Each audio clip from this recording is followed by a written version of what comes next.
Ito na mga keso, ang matinding sinabi ni Mayor Isko sa dalawang Tolongges.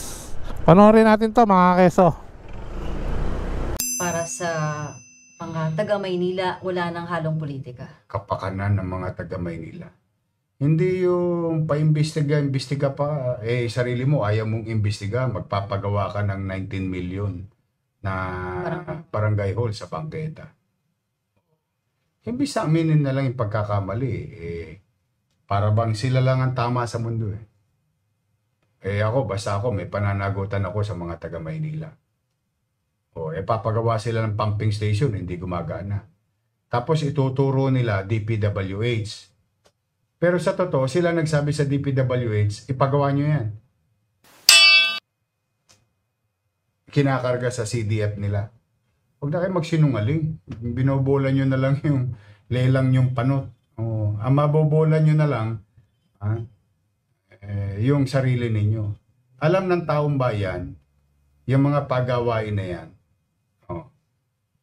congressman ang nagtuturo. Ang nagdidikta.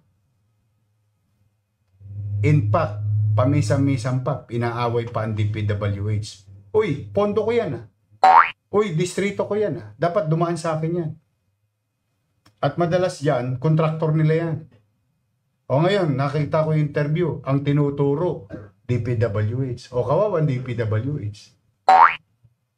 Yung congressman, nagtuturoan pa. Pinagawa yan nung sinundan ko.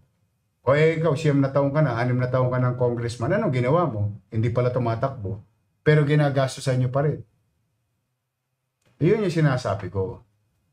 Kaya kahit ano pa ang bulahin ninyo, yung dalawang congressman kahit sino pa bulahin ninyo, hindi kayo paniniwala ng tao kasi talagang niloloko nyo kami.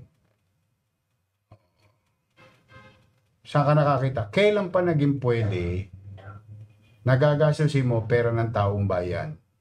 Bagay, inamin naman nila kami naman ang nagsasabi. Sabi lang, sumunod daw yun sa batas. Ano yung sinunod sa batas? Bangketa. Abogado pa yun.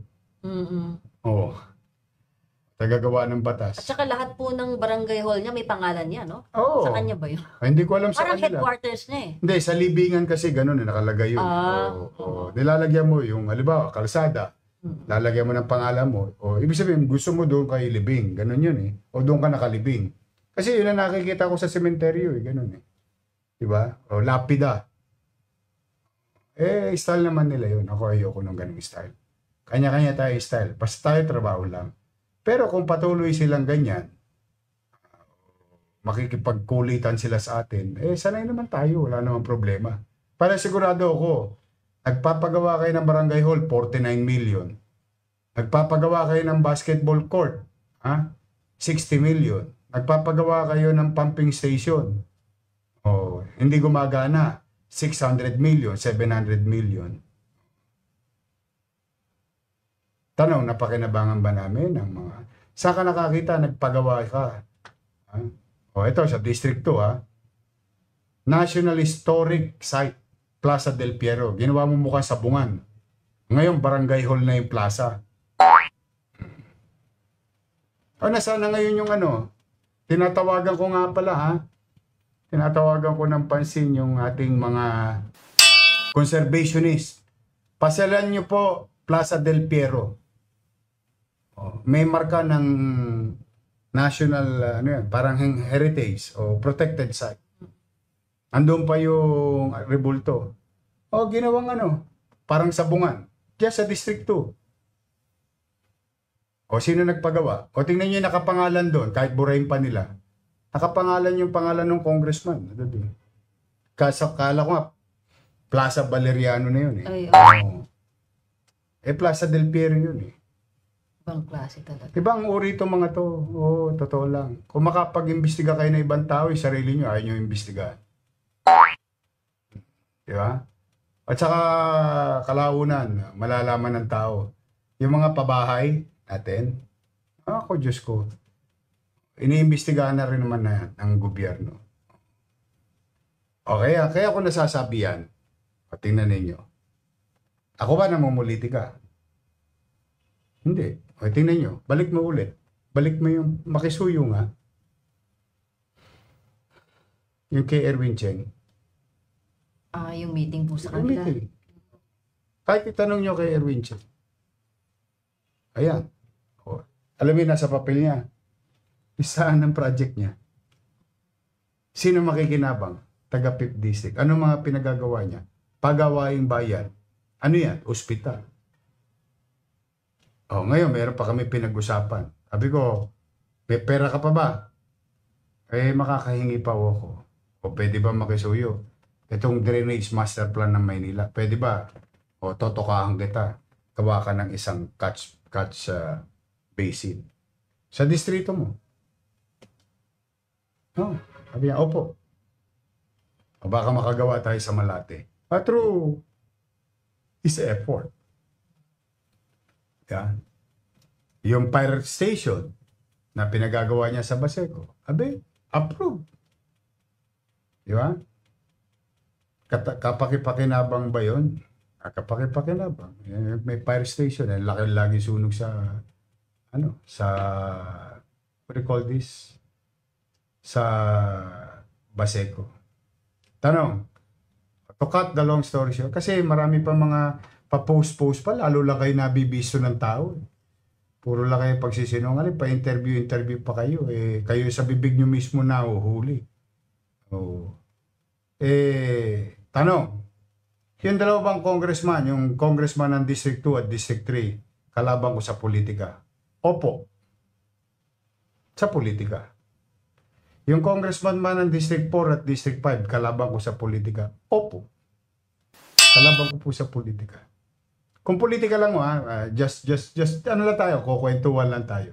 Yung congressman basta sa East, nanalo po si Joey Uy para sa amin. Yes. Ayun po ang batas. O sinasabi naman ng COMELEC, maupo raw si Congressman Abante. It's up for the court to decide. Kakambi ko ba si Joey Uy? Opo. Kalaban ko ba si Benny Abante? Opo. O di nasa record na. Ito na, nandito na tayo. Nagpunta si Congressman Ernix, nakakampi ko. Si Congressman Erwin Cheng, kalaban ko. Meron ba siyang programa sa listahan niya na meron? Pagawaing bayan ba? Meron. Kapakipakinabang ba sa bayan? Ay, oo. Tanong, inaprobahan ko ba? Opo. Nasaan doon ang politika? Kung madamot lang ako. Pag mali kasi mali, huwag nang gagawa ng palusot. Mali na kayo eh. Gusto nyo, papangalanan ko pa kayo. Diba? Tigilan nyo na yan. Tanggapin nyo na ang katotohanan. Nagdesisyon na ang taong bayan. Let's move on.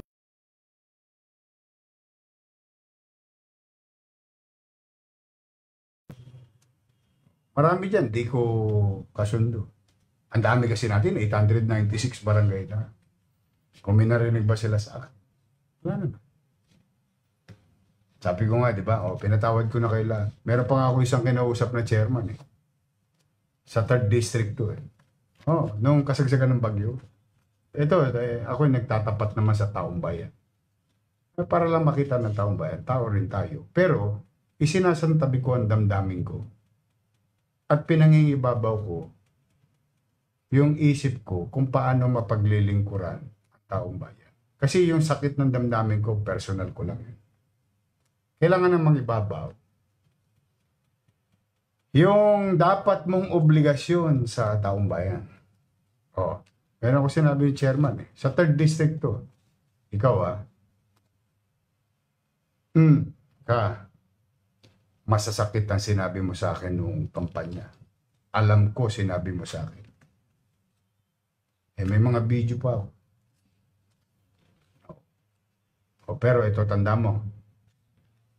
Simula ngayon, pinatawad na kita.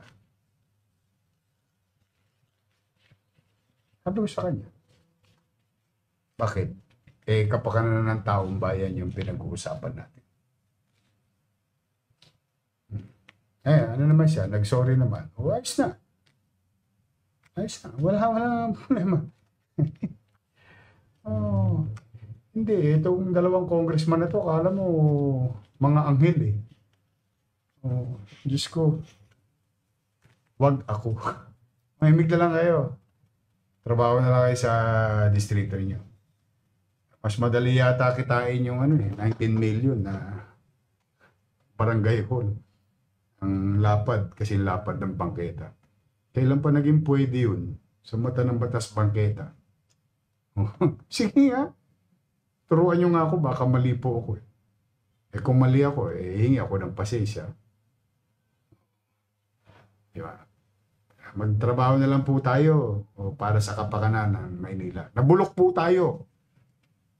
Tanggapin nyo man hindi dahil kayo kakampi nung nakaraan. Bulok tayo. Yun ang tanggapin natin. Nabulok tayo. Nung bandang huli, sinasabi, nung kinukwento about sa basura, biglang sagot ay hindi namin alam yan. Paano mo hindi malalaman? Congressman kayo, nakikita nyo yung basura sa kalsada.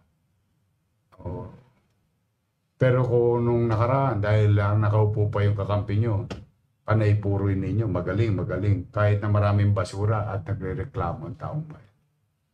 So, kung politika at politika, okay lang po ako. Pero ako, pakiusap ko naman.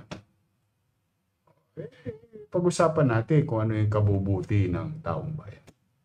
Dami-dami natin problema. Hirap ng buhay.